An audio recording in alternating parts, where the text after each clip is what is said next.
शांत गांव विलोब्रुक में, जहां ईंटों की गलियां सदियों पुराने घरों के बीच मुड़ती थीं, आंटी एलेनोर रहती थीं। वह एक रहस्यमयी महिला थीं। उनके चांदी जैसे बाल हमेशा सलीके से बंधे रहते और उनकी नीली आंखें आज उतनी ही तेज थीं जितनी जवानी में थीं।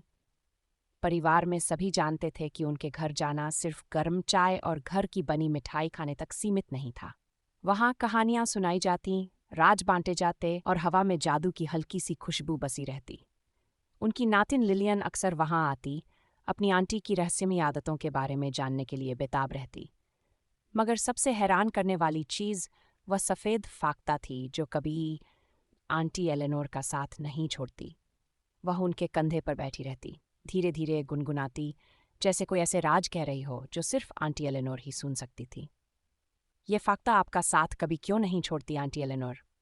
लिलियन ने एक दिन दोपहर के समय पूछा, जब वह लकड़ी की पुरानी मेज पर अपनी उंगलियां फेर रही थी। आंटी एलेनोर ने हल्का सा मुस्कुराकर फाख्ता के नरम पंखों पर हाथ फेरा।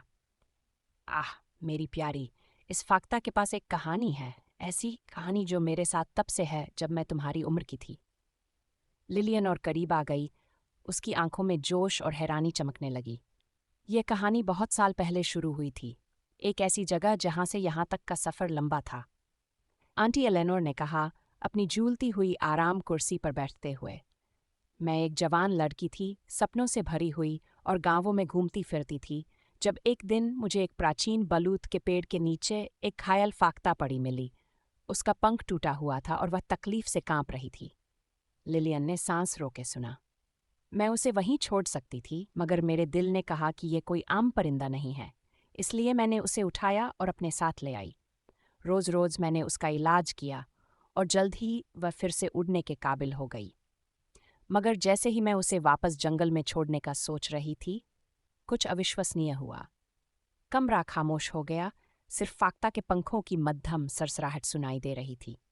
एक शाम, जब मैं अपनी खिड़की के पास बैठी थी, एक अजीब सी धुंध ने पूरे माहौल को घेर लिया और वह फाख्ता सुनहरी रोशनी में जगमगाने लगी। मेरी आंखों के सामने वह एक महिला में बदल गई, अत्यंत सुंदर, लंबे बहते बालों और बर्फ जैसे सफ़ेद वस्त्र में। उसने मुझे बताया कि वह कोई आम प्राणी नहीं, बल्कि एक रक्षक आत्मा है, जिस पर एक जादुई श्राप था, जिसके कारण उसे परिंदा बना दिया गया था। उसका ये तिलिस्म तब तक नहीं टूटता जब तक कोई सच्ची मेहरबानी न दिखाता। लिलियन हैरानी से बोली, फिर क्या हुआ? आंटी एलेनोर ने धैर्य से कहा, किसी दिन जब वक्त आएगा ये अपनी अगली साथी को चुन लेगी, शायद वो तुम हो। लिलियन के जिस्म में एक हल्की सी सनसनी दौड़ गई। उसे यकीन हो गया कि उस दिन के बाद वह कभी अपनी आंटी को और नया उस फाख्ता को पहले कै तरह दीख पाएगी। यूं आंटी एलेनोर और उनकी फाख्ता की कहानी हमेशा के लिए राजों में लिपटे रही, नस्लों तक सिर गोशियों में सुनाई जाती रही। यह एक अनीति मेहरबानी, जादू और दो रूहों के दरमियान न टूटने वाले बंधन।